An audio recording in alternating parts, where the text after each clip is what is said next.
This is a Rogue Media Network podcast.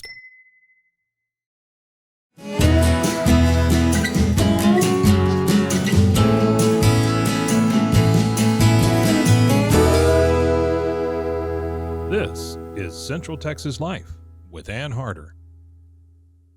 Hello, everybody. Welcome to Central Texas Life.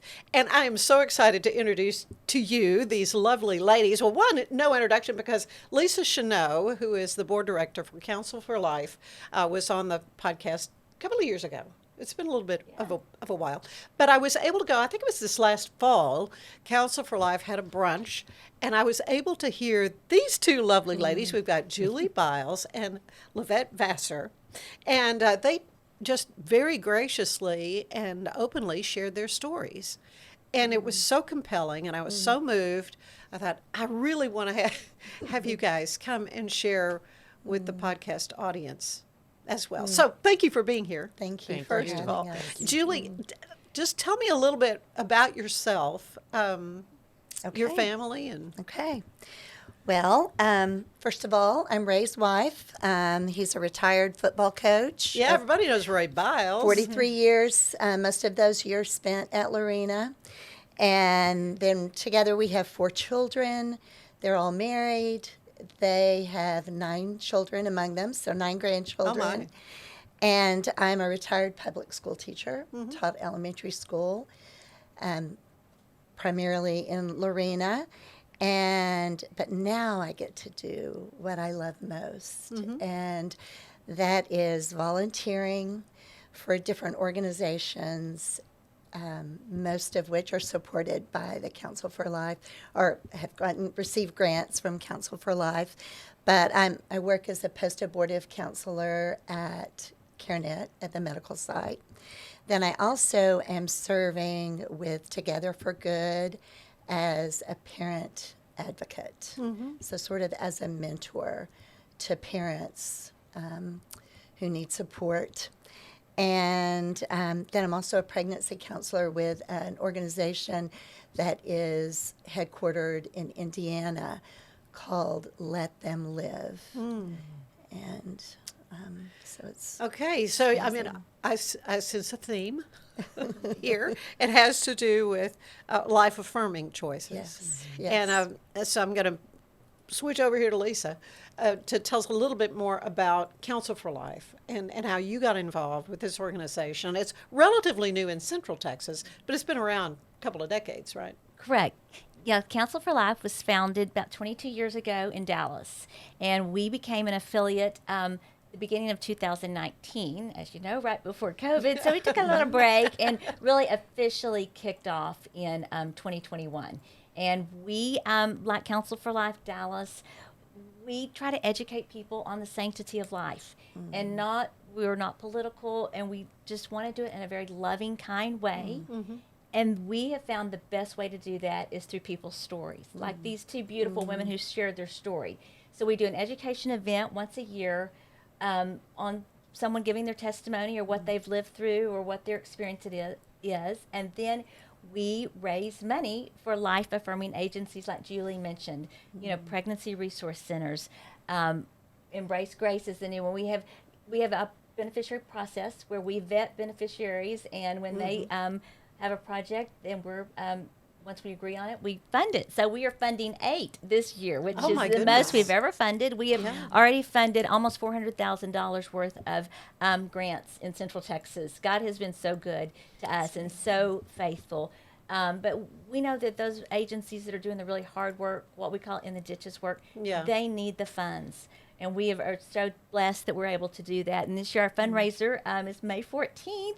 And as you said, we've already sold It's sold out before but the we invitations do have a went wait out. list. But we are honored to have Jim Caviezel coming as our speaker. Yeah. So that, of course, has been a big draw. That As was you a know, big he draw. was the star of The Passion of Christ and also in Sound of Freedom. Yeah, So very- he's got a heart for life, and he will share it with us. And I think we're going to be able to raise a lot of money for these agencies that are doing really hard work. Well, and Lovette, I mean, you work for CareNet now. It was a shift Yes. from who you were working for when I first heard you speak. So tell me a little bit about what you're doing. Well, I am blessed because I too received a grant from Counsel for Life Okay. for the ministry. And I used to work at Hope Pregnancy Center as the Abortion Recovery Director. But God had opened a door for me to go to CareNet nationally. And it's an opportunity to just share with people the need for post-abortive care inside the churches, behind the prison walls, and just getting the word out there and equipping other people to start this ministry, post-abortive care ministry.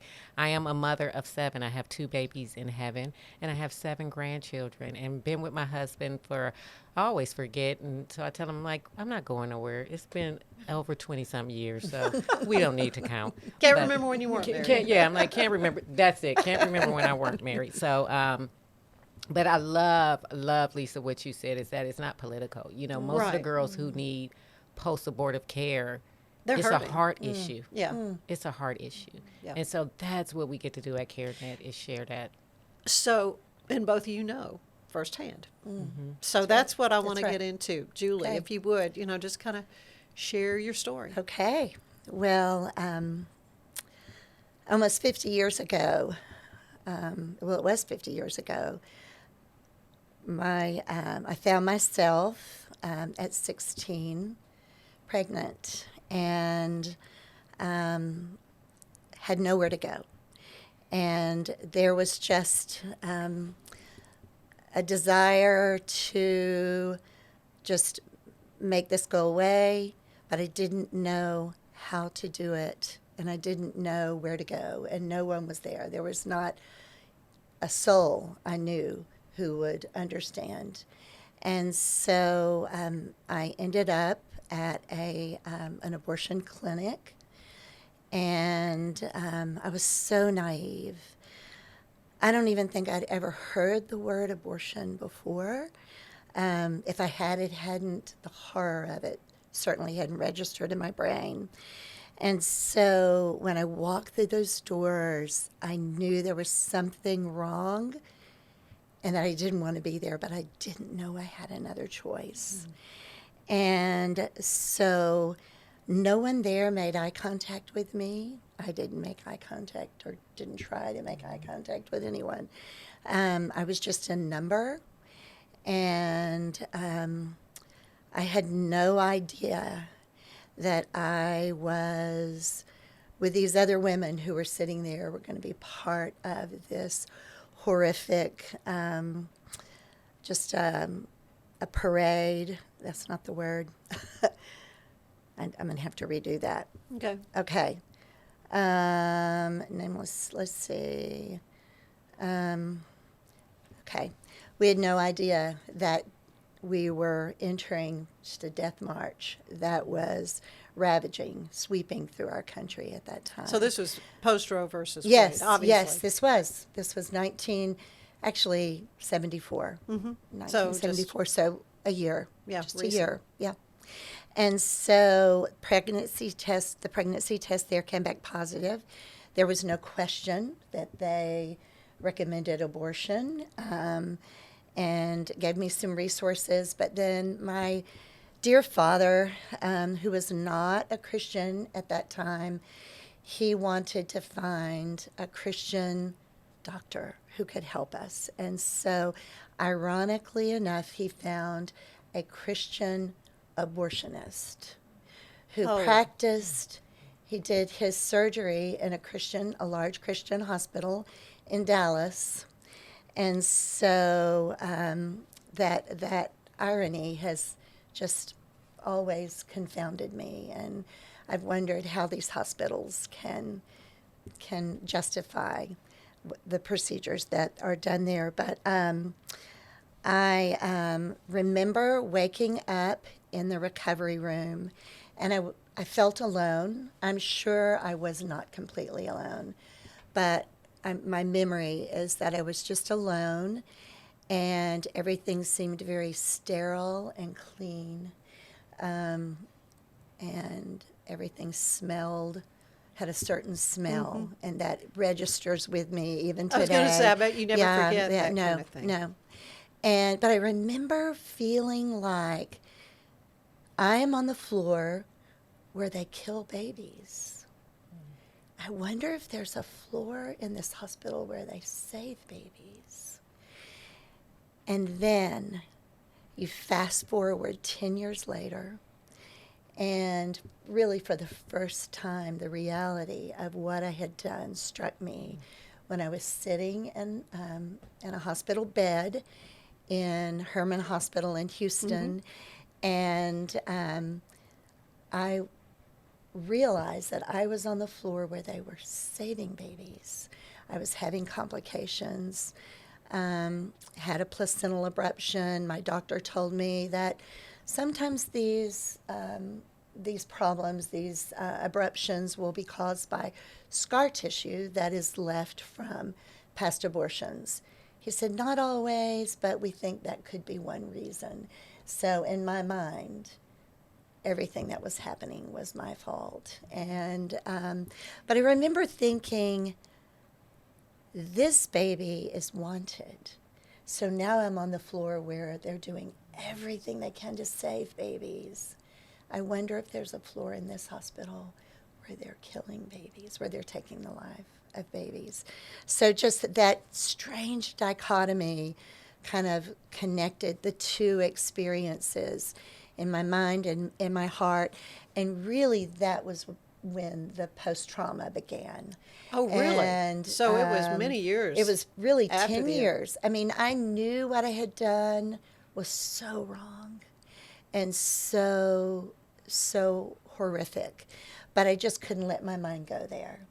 But when I was pregnant with this child, I had no choice but to realize what I had done.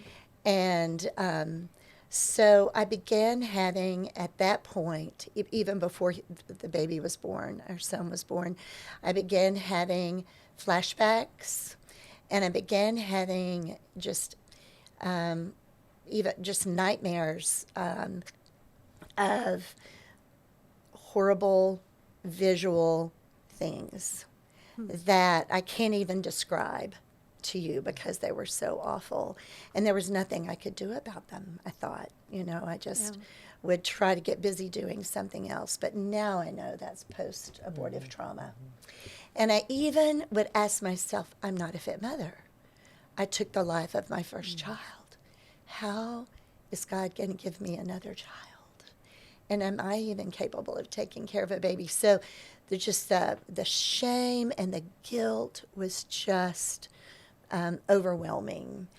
And it really zapped the joy of being a young mother, I think. Really? I just wasn't able to fully enjoy because I felt such guilt and shame. And really, that continued for the next pregnancy, our second child. Then God began bringing people into my life, like Lovette.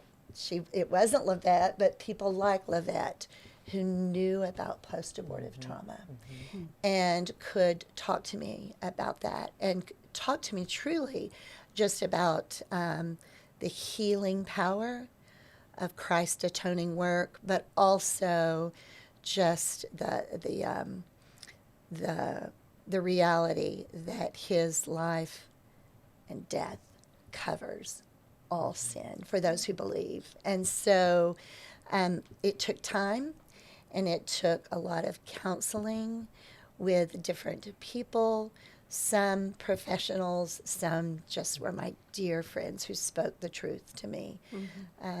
And over time, there has been healing and restoration and truly such redemption in that now I'm able to do this work that I do in working with women who are considering abortion.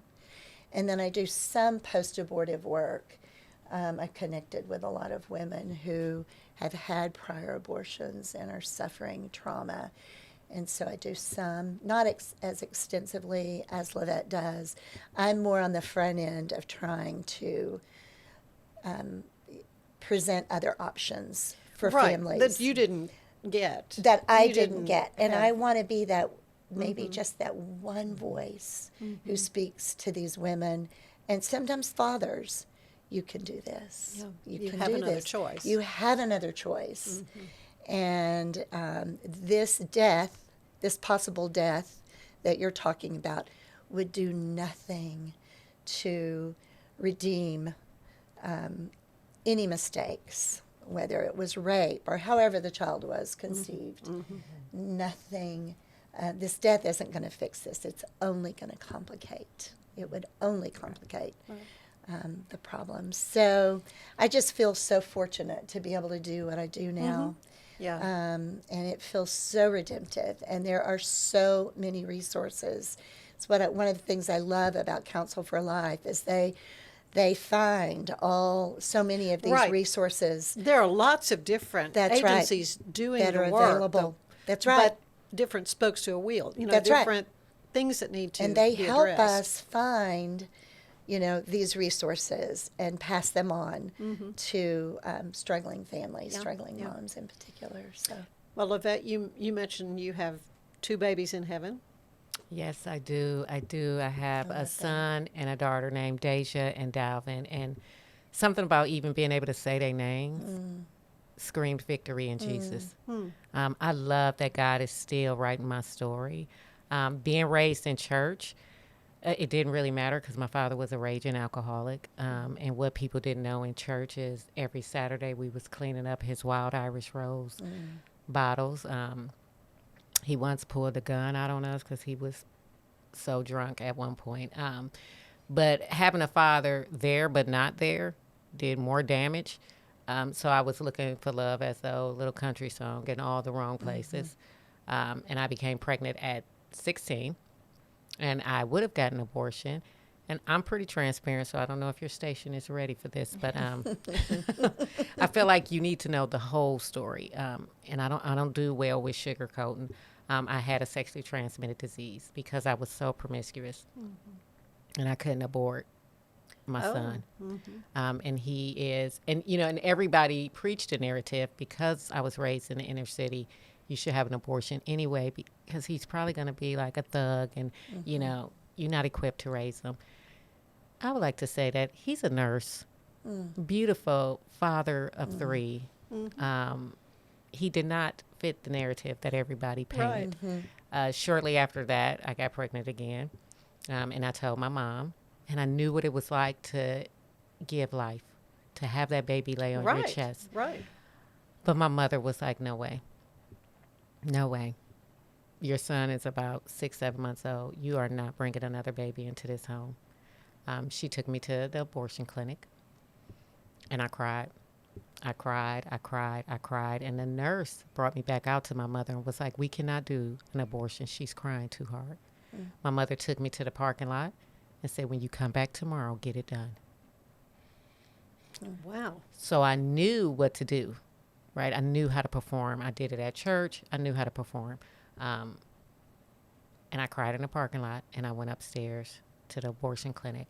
And I remember the nurse saying to me, she just keep moving when they was doing the ultrasound.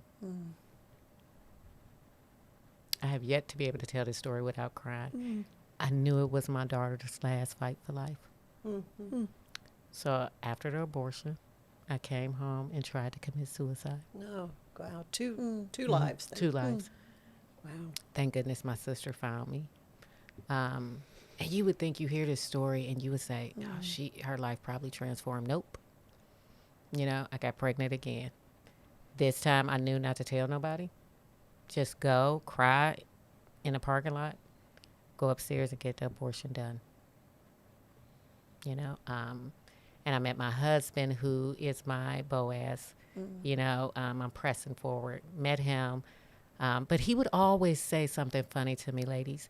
He would say, when I became pregnant with our daughter, and they would ask how many pregnancies, I was angry. Like, how dare you ask how many pregnancies? Yeah. What? Yeah. That's not your business. Yeah. And my husband would look like, What? why are you so angry? Ah. Why So are you hadn't told him? I hadn't told him. Ah. Right? Now, remember, I love to perform. So that was not something I wanted to tell him. Press forward, we accepted Christ. I didn't know what it meant to be in a relationship with Christ, though. I just mimic what I saw everybody do. Raise your hands a little high, shout to the Lord. And I went into Hope Pregnancy Center. in Killeen, Texas. And I was like, I want to volunteer. And that's when they asked me, have you ever had an abortion? And I do not know to this day what made me say it. Well, I do know God did. I was like, yes, I had two. And they said, you need to go through healing. And I was like, well, I guess I won't be volunteering here. And I left the place, was like, I'm never coming back. But God, because the executive director of the center, she would be everywhere. Anywhere I went, she was there. Uh-huh. And she remembered me by name and would call me out by name. Ain't that God? He will call you by name. So I went through healing, post-abortive healing, with my arms crossed, kicking and screaming. Yeah. And my husband Heels dug in. Yes, heels dug in, and they was dug in deep. And my husband was deployed, so I had to make a confession. Oh. Where are you going this weekend? Why are we needing a babysitter? And you know what he said? He said, I knew it. Oh.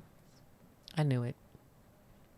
But isn't Really? that such grace that he didn't force it on me, but he was like, I knew it. And so I remember butterflies landed on me, and everybody was like, you're going to be transformed. At that point, I didn't want to hear I was going to be I was just like, let's just do what we need to do here. And then after I shared my story was when the shackles came off. Really? And I promised myself I would never let Satan have a foothold of me. And the butterflies didn't land on me anymore. They would twirl around me. And I was like, the transformation is happening. Yeah. The transformation is happening. So press forward. I started volunteering at Hope Pregnancy Center, became the abortion recovery director for 10 plus years. We've been able to take post-abortive care inside 2 units in Gatesville Prison. It's Patrick O'Daniel unit now, but it used to be Mountain View and Hilltop, and just watch. These women are in prison. Some of them are in there for life, but watch them walk in freedom.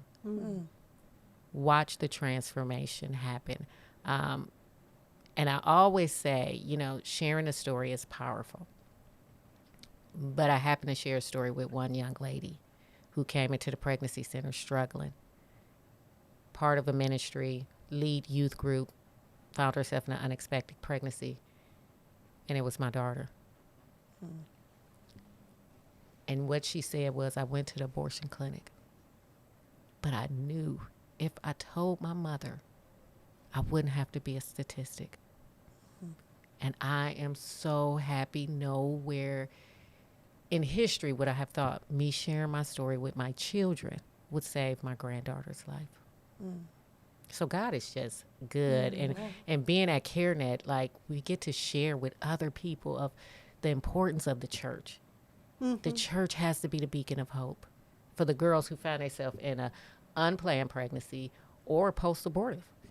And so we get to educate and to go beyond the pregnancy center, to go beyond the church walls, but go into the prison and love on them too. So I love that God is still writing my story. But it seems that our culture says, oh, it's just a procedure, it's just a clump of tissue, it's nothing. But you're saying, you knew deep inside that was a lie. Absolutely. And that baby never leaves you, or those babies never leave you. They are always there. I wear my little 10-week feet, little baby feet everywhere I go. But just that child is always with me, who would be 50 years old now. But God has used this child and your children in so many lives. I always think a title I could never run from, whether I had my children, aborted them, put them up for adoption, is a mother of 7. Right. I am a mother of 7. I love that. I can never deny that. And so, like you said, yes. When they say, oh, it's just a clump of cells, you don't go home and try to kill yourself. If it's like a tooth if you had extraction. a skin cancer or something removed, No. Right. We say that abortion is good for women. Yeah. That's the argument, and that's what I Well, love that we do for Counsel for Life. I can say it's not, but your story is the testimony. Is the evidence. That it is not It good is for not women. good for Yeah. women. Not for any Or woman. men or That's anyone. right. And with the new chemical abortions, the Yeah, pills. let's talk a little bit about that, because that is really a very private thing. You just order it off the internet. Right. And You there's a lot yes. of real trauma And involved with when that. it I is understand. ordered off the internet, women don't know what they're getting exactly. And it is not, I mean, there are women getting the abortion pill in the black market. They're finding it. And it's been given to them by their, by their, the father of the baby very often forces these women to do this. Or it's often a parent. But what happens is this woman is giving herself the pill. And with a surgical abortion, you kind of in your mind, you feel like, well, the doctor actually did the procedure. There's somebody else involved. That's right. Yeah. But for the mothers to put these pills in their own mouth, knowing that they're killing their babies, is just something that does irrevocable damage. Yeah, in a that's woman's just another heart. layer of, Right, of right. guilt, That's right. if you will. And then yeah. often it happens in their bathrooms. Yes. And their bathrooms become like an abortion clinic, a constant reminder. I mentioned that I remember the smell of the recovery room. This woman has to deal with that all day, every day of her life. And no one else knows. These women are often going to the ER, and they're instructed to not say that they had taken the abortion pill, to just say they're miscarrying. So the numbers are so skewed. We have no idea how many women are hemorrhaging to death or dying of infection or from chemical abortions, because they're just not monitored. There's no doctor's visit afterwards. They don't often even see a doctor. So, Which is so interesting, because when the FDA approved that, there were 3 in-person doctor visits required.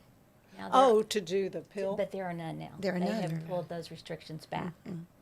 So you can. What is the reason? Just to make it easier? make it easier, But there are make no it restrictions, less no in-person doctor. seem less medical or.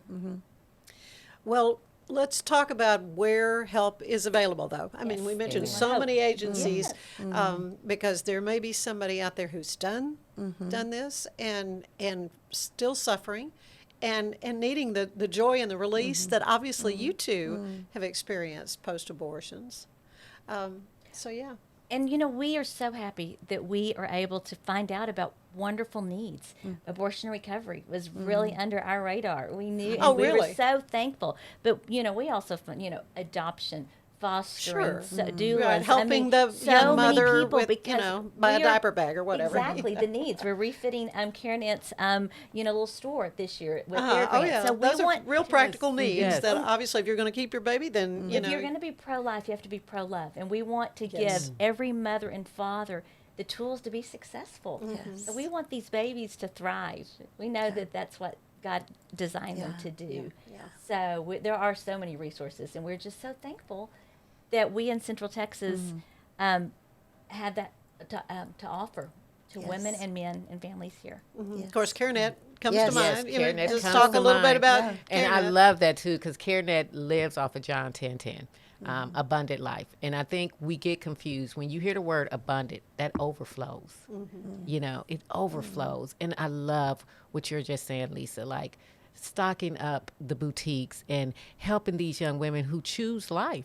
That is so important to know. That I think about the 16-year-old me. I wish I knew about CareNet, pregnancy resource centers, that would come alongside of me and help me. I mean, that is so important. So I am just so thankful for Council for Life, CareNet, Pregnancy Resource Center, just people willing to educate and go the extra mile to help them and let them know you are not alone in this.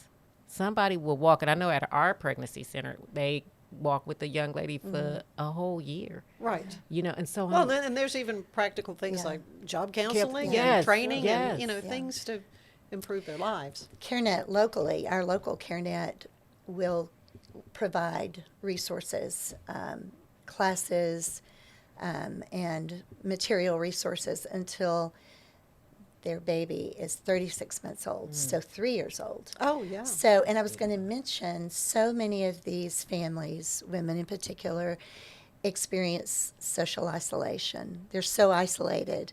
CareNet and these other organizations that Council for Life supports provides community and almost family, a sense of family. So when women come to classes or they come to diaper drives or they just come into CareNet and other organizations, they are met by friends and people who are there just to love on them.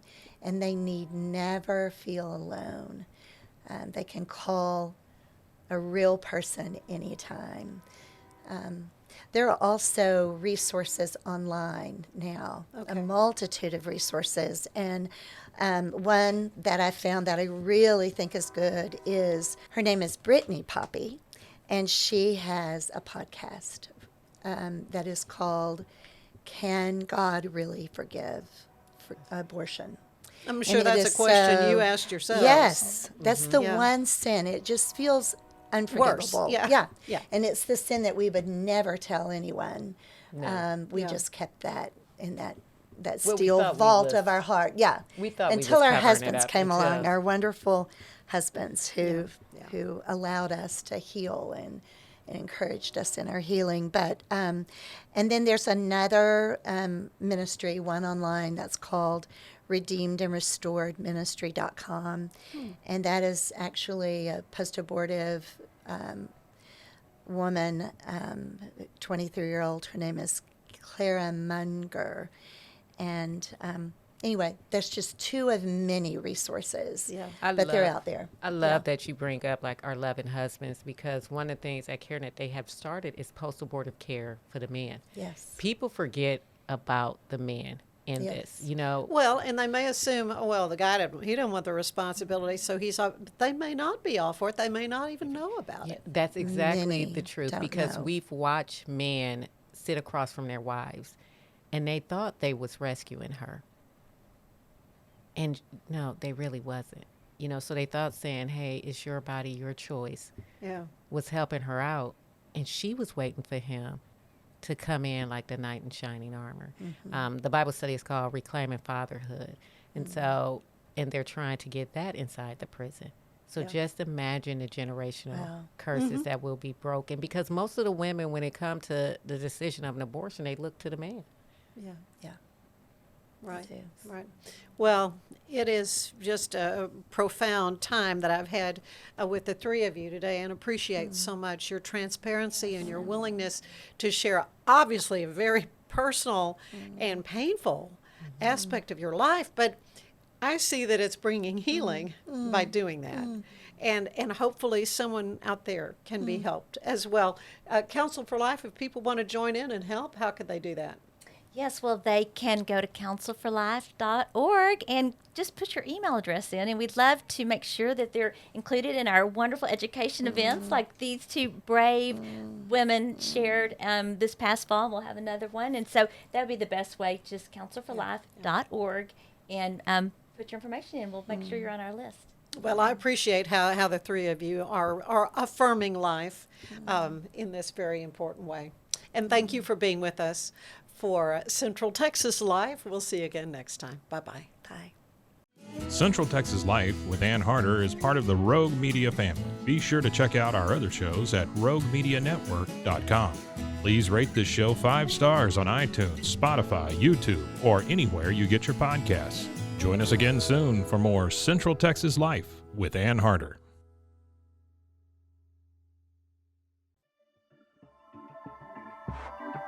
This has been a Rogue Media Network production.